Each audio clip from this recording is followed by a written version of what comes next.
Jejak toleransi beragama di Buleleng ternyata sudah ada sejak zaman kerajaan Buleleng masih berjaya.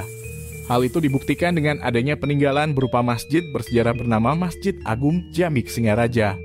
Masjid itu kokoh berdiri di Jalan Imam Bonjol, Kelurahan Kampung Kajanan, Kecamatan Buleleng, Kabupaten Buleleng, Bali.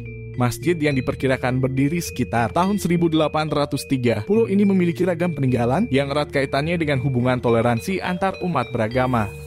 Di lokasi bisa ditemukan pintu gerbang yang memiliki ornamen dan ukiran khas Bali, serta Al-Quran bersejarah yang ditulis langsung oleh keturunan Raja pertama Buleleng, Ki Barak Panji Sakti yang telah memeluk agama Islam. Bernama Gusti Ngurah Ketut Jelantik Celagi, pengurus masjid sekaligus seksi budaya dan sejarah di Masjid Jamik Singaraja, Ibrahim, 34 tahun mengungkapkan, jika awalnya masyarakat Islam yang bermukim di Kampung Kajanan, Kampung Bugis, dan Kampung Baru hanya memiliki satu masjid, yakni Masjid Keramat atau Masjid Kuno yang terletak di Jalan Hasanuddin Singaraja. Dulu Masjid Keramat juga biasa digunakan sebagai tempat ibadah sholat 5 waktu dan sholat Jumat.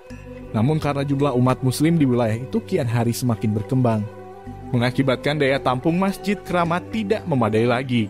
Bertolak dari permasalahan tersebut, maka pemuka umat ketiga kampung tersebut akhirnya mengajukan permohonan kepada Raja Buleleng saat itu, yakni anak Agung Ngurah Ketut Jelantik Polong, keturunan 6 anak Agung Ngurah Panji Sakti, untuk kesediaannya memberikan lahan untuk mendirikan sebuah masjid yang representatif.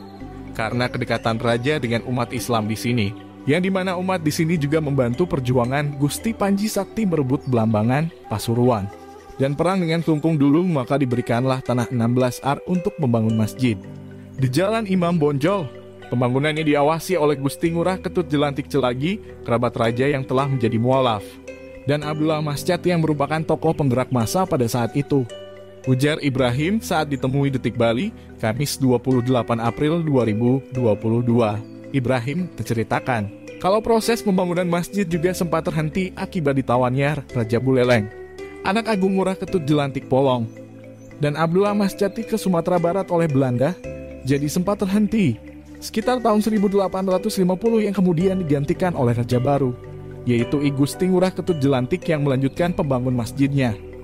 Selain sempat terhenti oleh karena ditawannya Raja Buleleng, anak Agung Ngurah Ketut Jelantik Polong oleh pihak Belanda, proses pembangunan masjid, tepatnya menjelang proses penyelesaian sekitar tahun 1860 sempat juga terjadi perselisihan antar masyarakat, di mana beberapa warga tidak menyetujui peralihan tempat pelaksanaan salat Jumat dari Masjid Keramat ke masjid yang baru. Beruntungnya hal itu dapat diselesaikan dengan baik setelah ditengahi oleh Raja Buleleng saat itu, yakni Gusti Ngurah Ketut Jelantik VIII, di mana Raja memberikan salah satu kori, pintu gerbang yang berada di Puri, untuk dipasang sebagai pintu gerbang masjid, serta memerintahkan para tukang ukir Puri untuk membantu membuat mimbar masjid, yang berukiran sama dengan ukiran mimbar yang ada di Masjid Keramat. Sempat terjadi perselisihan antara warga sini dengan warga di Masjid Keramat.